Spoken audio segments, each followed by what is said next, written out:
Okay, so there's a bunch of stuff going on here.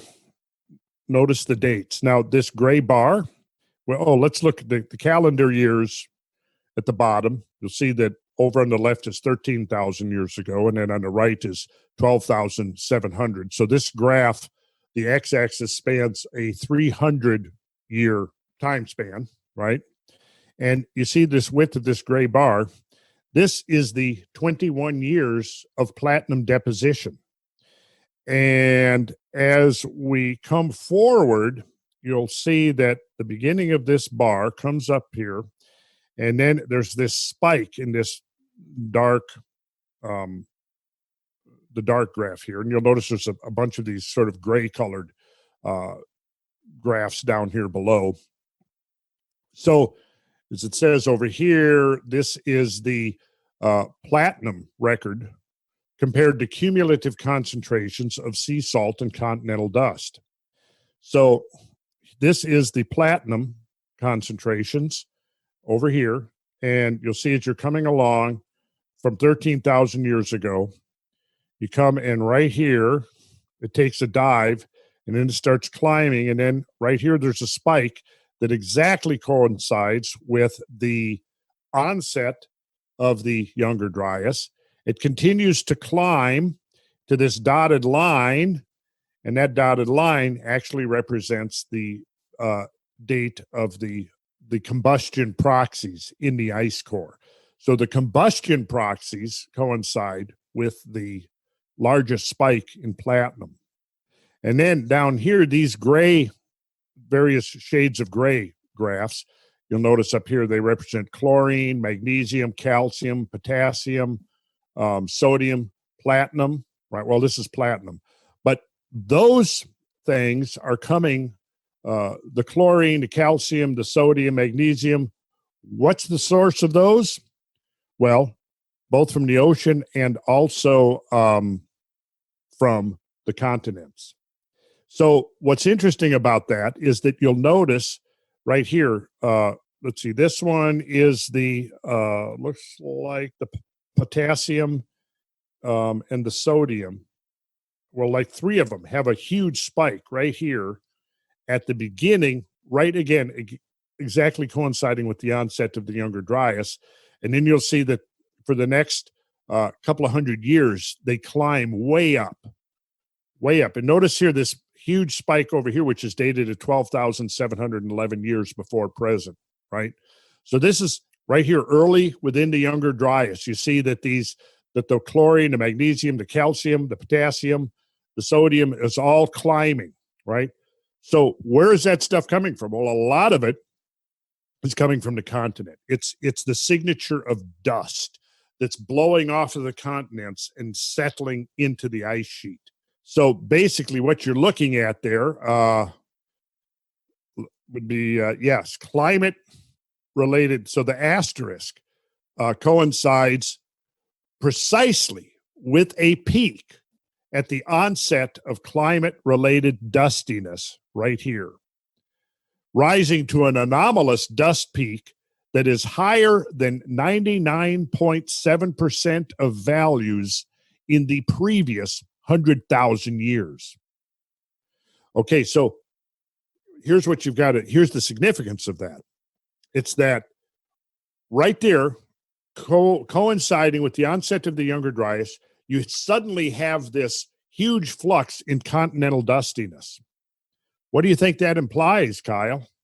Crazy storms. Lack of biomass to hold it down. So exactly. After you have a huge fire, then there's just a bunch of ash and dust laying around and it picks up in the wind. Right. What you're seeing right here, these graphs of these various elements, the chlorine, the magnesium, etc., that right there you could think of as the signature of the wasteland.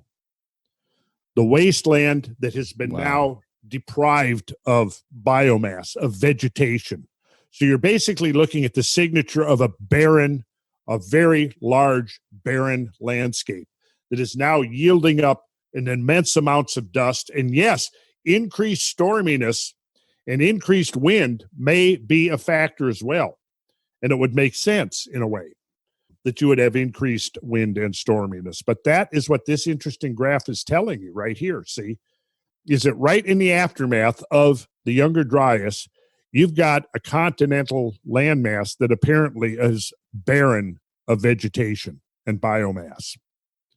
So that's basically what the point of this graph right here. If we look at these graphs, here's one that goes back way back. So we start at 5,000 years now.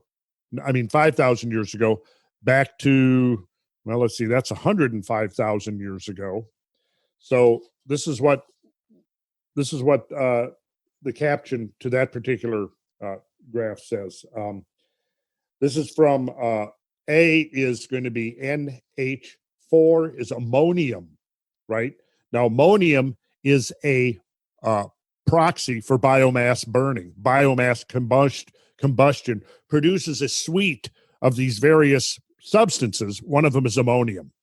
So NH4 was produced. Notice right here, notice that there was this, look at the amount of ammonium that's deposited in the ice going back, the most dramatic rise culminating in the most robust peak coincides with the platinum peak, which is the dashed line.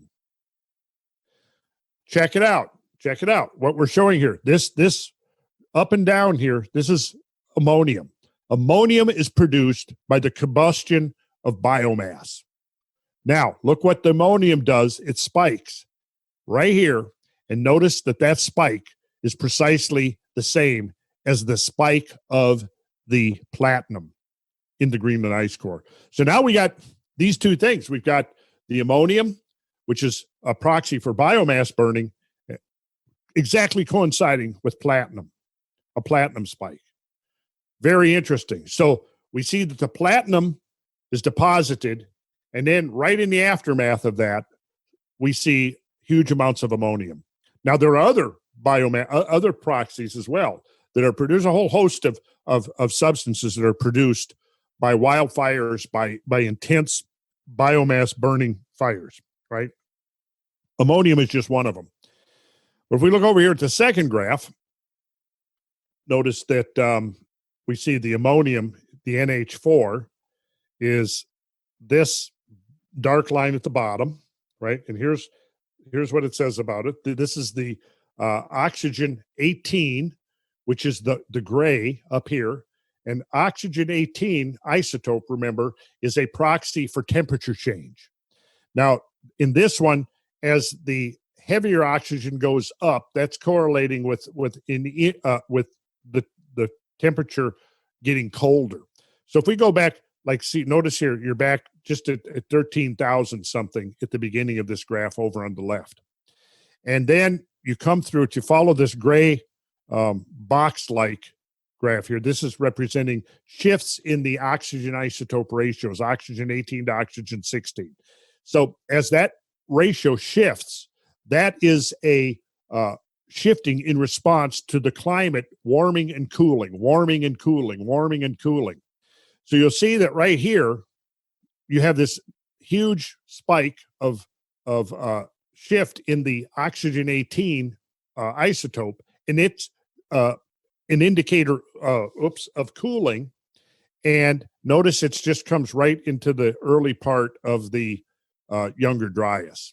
So now we're correlating something else. We see that there's a major drop in northern hemisphere temperature that's associated with the beginning, or very, very early in the Younger Dryas. We also see that there's a spike right here of ammonium.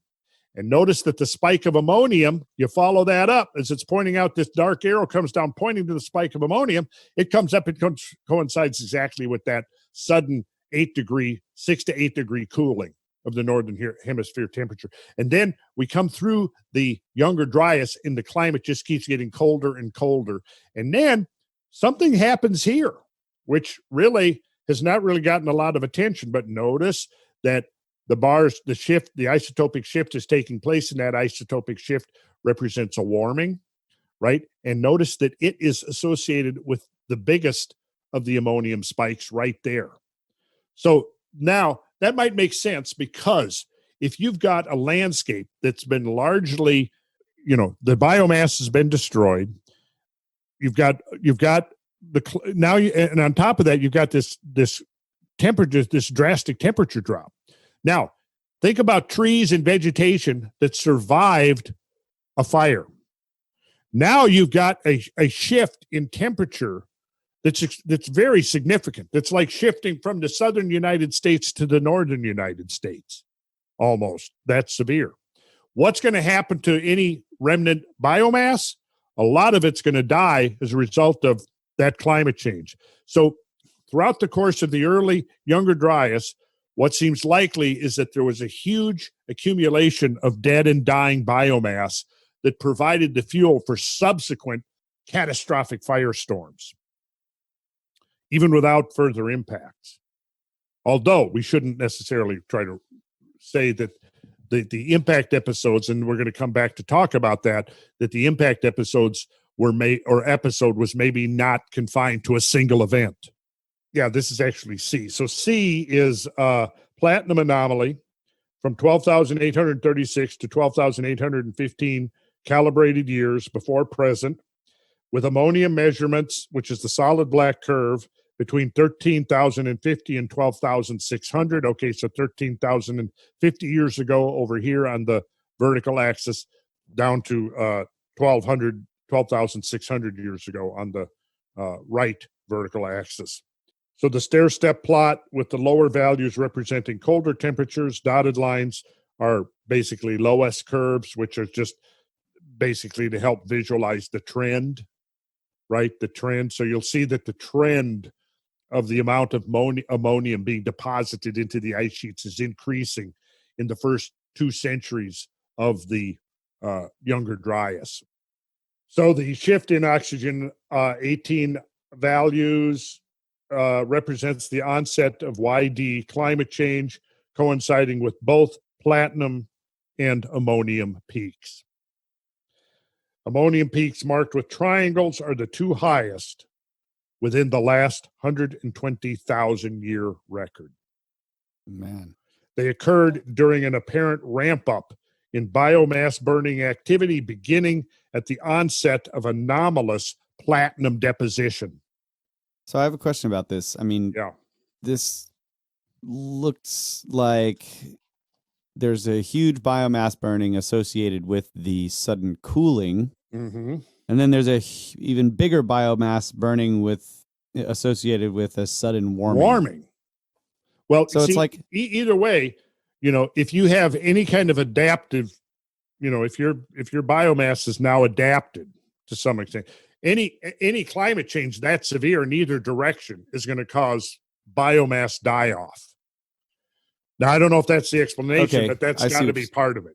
Right. So you could say that we just don't have a high enough resolution to see that the climate change took place first, then there was the die off, and then all of that caught on fire eventually because it was dead and dry. Is that kind of what you're getting at? Yeah. That's what I'm getting at.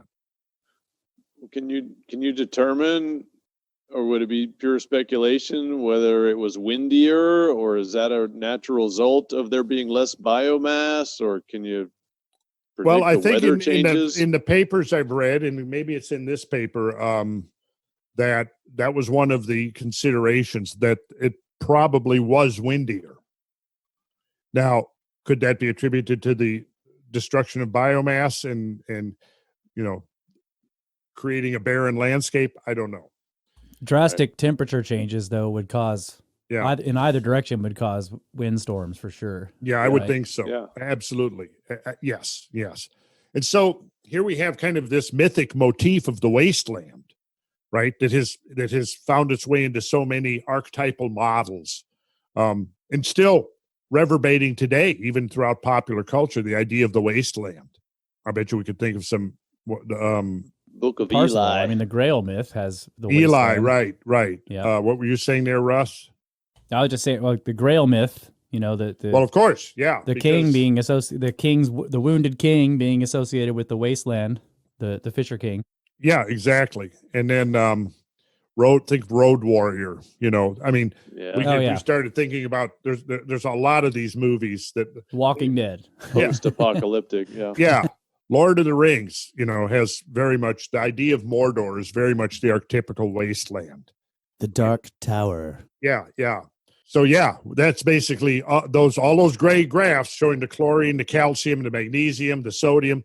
That's crap that's blowing off of a barren. It's loaded dust that's blowing off a barren continent. We see in the sky around here in Texas sometimes when there's like big, massive dust storms in Africa. Mm-hmm. The dusts blow all the way over here, and then suddenly the whole sky is hazy and everything for days. It's crazy how. Well, yeah, and that can show you how some of these very tiny microscopic impact proxies could be distributed about the globe. Right, and you can imagine in the future, people taking ice cores will be able to see from that those dust storms happened. Mm-hmm, mm-hmm. Yeah, because surely that's getting deposited on the glaciers. Yeah, and also it'll be deposited in lakes. Might have a lot of dust that falls into a lake that can show up as a lamination in the lacustrine cores that you take from the bottom. But then also the idea that if you've got a barren landscape and now it rains, you've got a lot more erosion moving crap into the creeks and streams. So the streams now become choked with all of this sediment that would normally be. We talked about this last week, I guess it was, when we were talking about the Channel Islands, right? And the evidence that you basically had a burn off of the walls, leaving them impoverished for a period of time when the forests, the juniper trees, the cypress trees, the pine trees got burned off, left a barren landscape. It was subjected to erosion. Now you had mass wasting events. So in the bottom of the canyon, you've got this buildup of these events, right? You've got at the bottom, you've got the signature of the biomass burning correlated with the impact proxies. And then you've got evidence of mass wasting and landslides on top of that, right?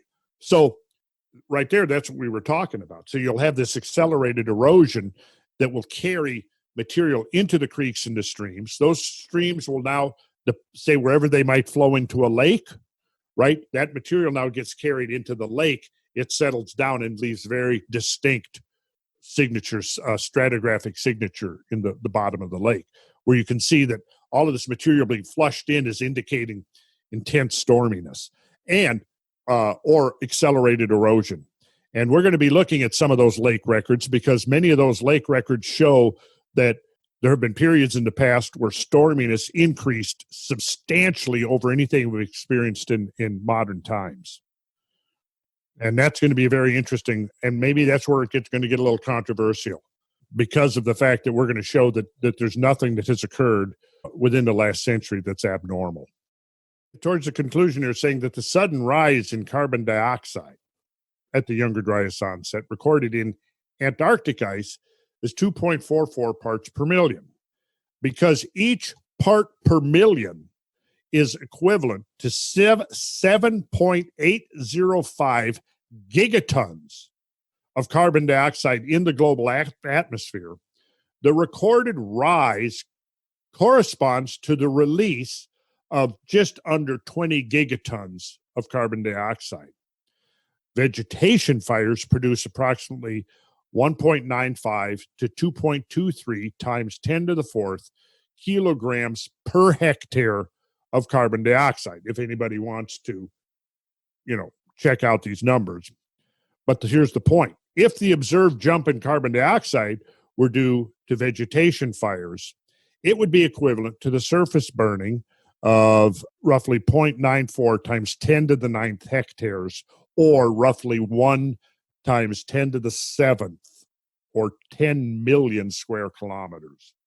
10 million square kilometers is about 3 million, is just under 4 million square miles. So to get an idea of what we're talking about, is we're talking about an area that's roughly the entire North American continent that was not glaciated. So that's about what it would be. You would have to, that's the minimum. It would be if you have a picture of North America, including Alaska, including parts of Beringia, and all of the southern unglaciated down into Mexico, you're looking at just about under 4 million square miles. So you're looking at a firestorm that would have had to consume that much biomass, and probably did it, within a matter of initially a matter of days or weeks, because once those fires got what? Continental scale. Yes, you're talking about continental scale firestorms. So you have think of if an equivalent firestorm today, you could basically, if you took all of the United States and Mexico and it was completely forested, and then you burned the whole thing up in one massive firestorm. That's about what we're talking about here.